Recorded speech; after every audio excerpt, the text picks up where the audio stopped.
Hey, what's up? This your boy Elijah, also known as Humble Dad.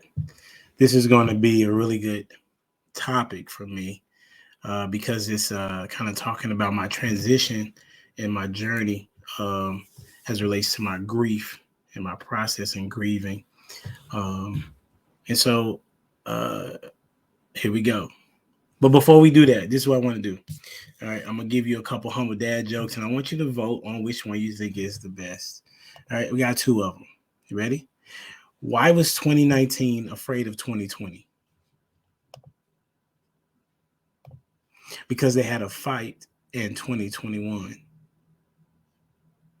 All right, number two. In 2017, I didn't do a marathon. I didn't do one in 2018, in 2019, or 2020 either. This is a running joke. All right. So those are my two. Tell me which one you like the best in the description below. All right. I get that they're corny, but that's fine with me. You know what I mean? I enjoy some corny jokes every now and then, but some of them actually make you think about what it is that's being said. Some of the things that I want you to do, I want you to go ahead and hit the like button, hit the comment section, right? And then I want you to subscribe and then share this video, right? So I really appreciate that in advance. And you can also follow me on TikTok, Facebook, and Instagram at Humble Dad Legacy. Humble Dad Legacy. And I have my new website. Which is Humble Dad Life. Sorry, humbledad.life. Humbledad.life. And so the topic in which I wanted to talk to you all today is about how weird the transition has been of losing Jen and then now having someone that I'm interested in, a lady friend, and understanding that there's a process in which um, your heart is doing something that you have no control over, right? Understand that. And I didn't understand that. And I felt like when my counselor told me that it would happen, I didn't think that it was be so soon. But as it tells you in Grief Share, like nobody can tell you when you're ready. And I was trying to tell myself when I was ready to experience dating and experience, or even just ready to love somebody like that. And so this journey has been um, up and down. It's had its ups and downs, but at the same time, it's been a journey in which I can see the Holy Spirit. Like that's not a cliche. That's not me trying to give a churchy answer. It really is the case, right? And so even having conversations of trying to avoid having these feelings, some months ago I would have conversations with my kids about what do you think, what do you think about dad dating, and they would say, oh, it's up to you, whatever. And I was like, oh, okay, that's not helpful at all. You know what I'm saying? It's not helpful at all. Like I wish you would say no, that ain't good. And so then I would have had an excuse, right? But it's come to a point where I haven't been able to deny what it is that I feel led to do, and how to move forward. And that may be challenging for some people, and I get that from a particular perspective. But my goal is not to make other people happy, right? That's not my goal. But my goal is, as I talk to you all about my journey, is to really kind of give you an idea of how it works for me, but it may not work for everybody. And what has worked for me is the counseling, Grief Share, the vlogs, the support. I really just had an opportunity to just be able um, to grieve, like probably I want to say, I don't know, for a while. That's all I had.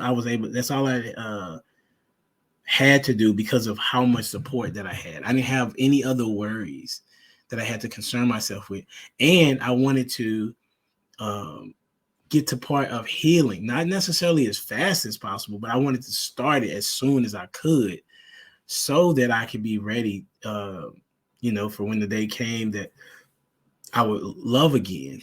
And also for my kids, I wanted to be mentally ready and stable enough to help my kids whatever they needed. And so here I am. I'm in this weird transition. Well, it's not as weird now. Like it was weird a couple weeks ago for sure. And transitioning to liking somebody to the point of wanting to date them in a serious fashion, right? Um, and then that person has to be very understanding, right? Which she is. And for all of those that are out there that have lost a spouse, and you're maybe looking for somebody else, the things that you don't want to do is to do it just because you miss that person.